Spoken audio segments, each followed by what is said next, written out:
وعن جابر رضي الله عنه قال قال رسول الله صلى الله عليه وسلم خير أمتي الذين إذا أساءوا استغفروا وإذا سافروا قصروا وأفطروا أخرجه الطبراني في الأوسط بإسناد ضعيف وهو في مراسل سعيد بن المسيب عند البيهقي مختصرا. وعن Jabir, dari Jabir radhiyallahu an, dia berkata, qala Rasulullah sallallahu alaihi wasallam, Rasulullah bersabda, khairu ummati, sebaik-baik umatku, alladzina idza asa'u istaghfaru, yaitu orang-orang yang apabila mereka itu bersalah, berbuat dosa, istighfaru, mereka beristighfar. Wa idza safaru, dan apabila mereka safar, bepergian, qasaru, mereka mengqasar salatnya.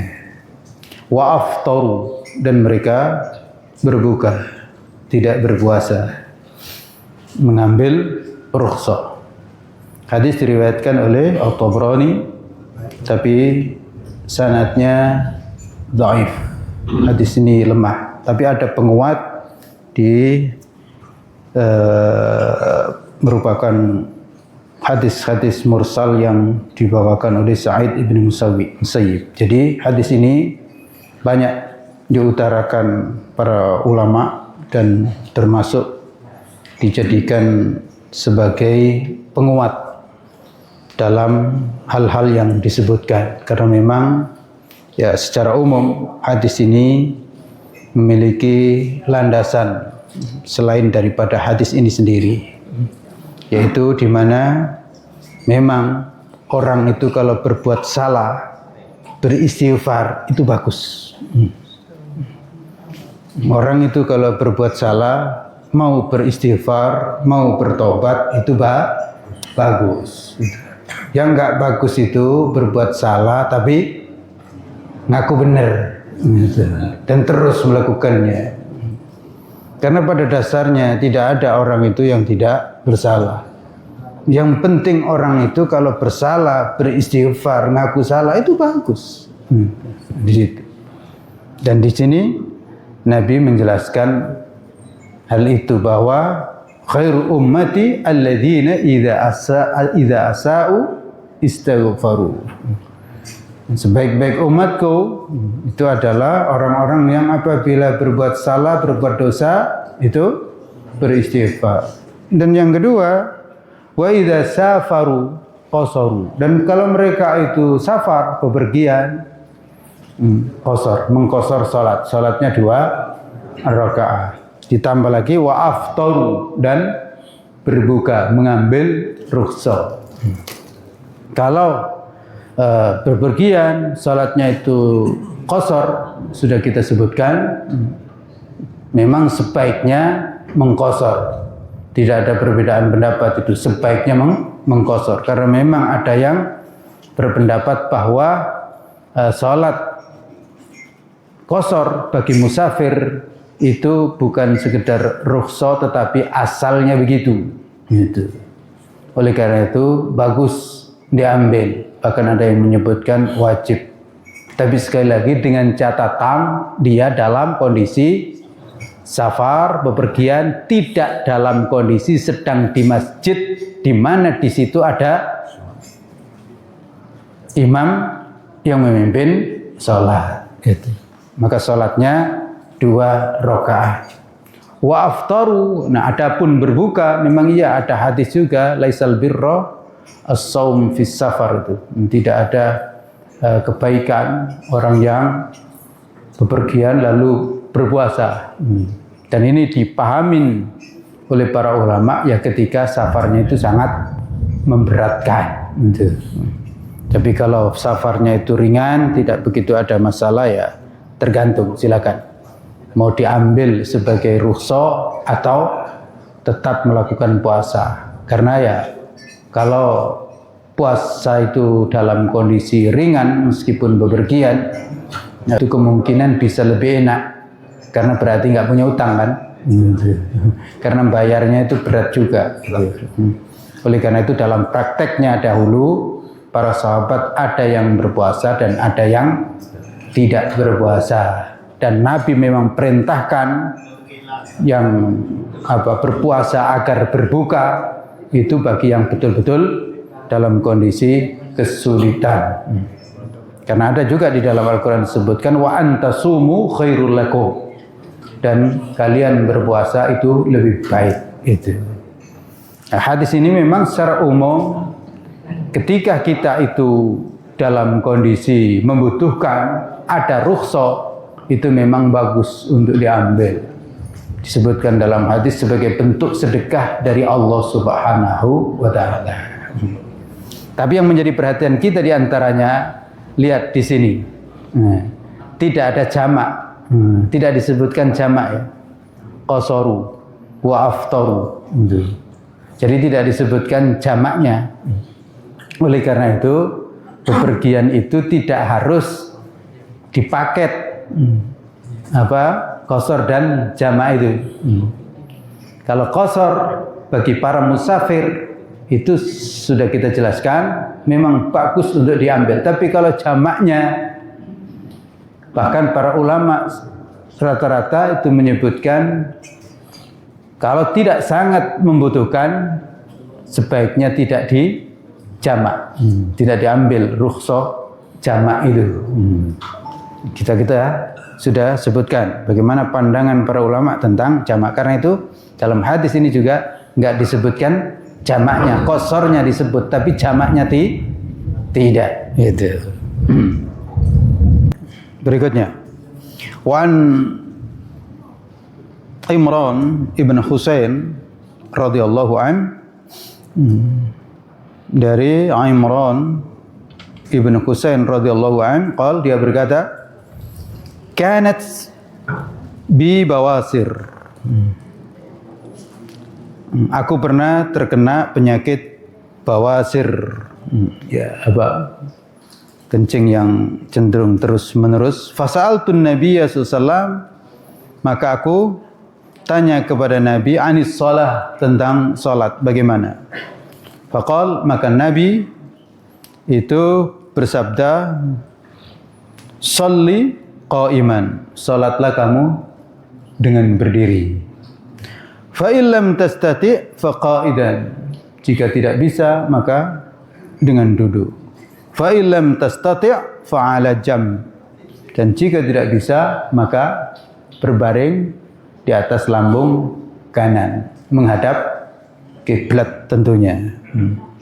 Hadis diriwayatkan oleh Imam Bukhari. Nah, hadis ini menunjukkan kepada kita bahwa pada dasarnya salat itu dengan berdiri. Berdiri itu termasuk rukun salat. Tetapi kalau tidak bisa maka boleh salat itu dengan duduk. Tak bisa duduk maka dengan berbaring. Idealnya, utamanya berbaring dengan lambung kanan. Tak bisa dengan lambung kanan ya berarti lambung kiri. Tak bisa dengan lambung kiri terlentang. Dan disebutkan kalau nggak bisa, yang penting ada isyarat. Kalau nggak bisa berisyarat gimana? Ntar dulu. Ya. Belum tentu, nggak sadar dia. Nah, nggak sadar kan? Kan ada orang yang belum meninggal, nggak bisa apa-apa. Ya nggak apa-apa. Karena sholat itu diwajibkan bagi orang yang masih sadar, masih berakal. Jadi kemungkinan ada orang yang meskipun masih hidup, tapi nggak bisa sholat atau ya lepas kewajiban sholat karena nggak sadar lagi. Gitu. Nggak bisa isyarat, kayak dia nggak sadar lagi. Oleh karena itu maka salat menjadi kewajiban yang tidak boleh tidak, kecuali harus dilakukan. Inilah salat. Kalau puasa masih bisa untuk tidak dilakukan. Bagi yang nggak mampu nggak apa-apa, bisa membayar fidyah. Zakat apalagi nggak mampu nggak apa-apa. Haji juga begitu. Tapi kalau salat harus dilakukan selama masih ada kesadaran. Maksudnya akalnya masih jalan, ingat gitu. Tapi kalau sudah hilang ingatan, hilang kesadaran, ya la yukallifullahu nafsan illa usaha. Dan inilah pentingnya sholat. Boleh dikatakan satu-satunya kewajiban yang tidak bisa ditinggalkan. Itu ya, kecuali oleh ibu-ibu yang masih ya datang bulan dan seterusnya. Dan di sini kita mendapatkan pelajaran keringanan bahwa di dalam Islam itu sifatnya perintah-perintah Allah itu sifat-sifatnya itu sesuai dengan kemampuan. La yukallifullahu nafsan illa usaha. Tidak ada beban kecuali yang memang ya bisa dipikul. Allah tidak memberikan beban kecuali sesuai dengan kesanggupannya. Maka tidak ada perintah-perintah agama itu yang berat. Sebenarnya semuanya ringan sesuai dengan kesanggupan manusia. Berikutnya.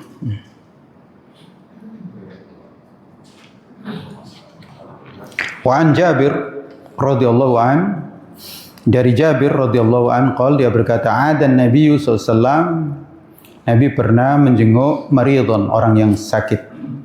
Fara'ahu yusalli ala wisada.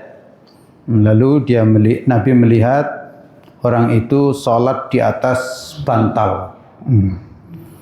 Farama biha, maka Nabi melemparkan bantal itu. Wa qala sholli 'alal ard, salatlah kamu di lantai.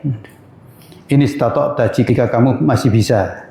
Wa illa fa'aumi ima'an, atau kalau tidak bisa maka berisyarat dengan isyarat yang memungkinkan.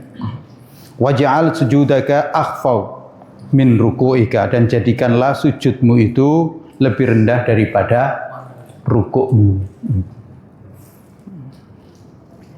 Hadis diriwayatkan oleh Imam Baihaqi, tapi Abu Hatim menyebutkan hadis ini mauquf, artinya dari Jabir, bukan dari Nabi Muhammad sallallahu alaihi wasallam. Tapi sahabat itu ya sulit untuk melakukan suatu kalau tidak berdasarkan petunjuk dari Nabi Muhammad sallallahu alaihi wasallam. Hadis ini memberikan petunjuk bahwa salat itu seyogyanya di lantai. Ya kalau tidak bisa di lantai ya di ranjang nggak apa-apa. Tapi bukan di bantal. Ya kalau hari ini di kasur ya insya Allah nggak apa-apa. Karena nggak mungkin kasur dibuang. Karena memang kita rata-rata tidur sekarang itu di kasur. Beda dengan Nabi dulu, tidur itu nggak di kasur. Coba bayangkan. Ya. Nabi dan para sahabat itu dulu tidurnya nggak di atas kasur. Kita ya di atas kasur. Itu. Tapi jangan sengaja sholat di atas bantalnya, lalu kemudian sujudnya di bantalnya. Itu aja yang menjadi persoalan. Kenapa? Karena kita sholat itu menunjukkan ketawaduan kita, ketundukan kita, kerendahan diri kita di hadapan Allah Subhanahu wa ta'ala. Ya tentu saja sholat ini ya bagi orang yang sakit boleh, nggak apa-apa, di atas ranjang.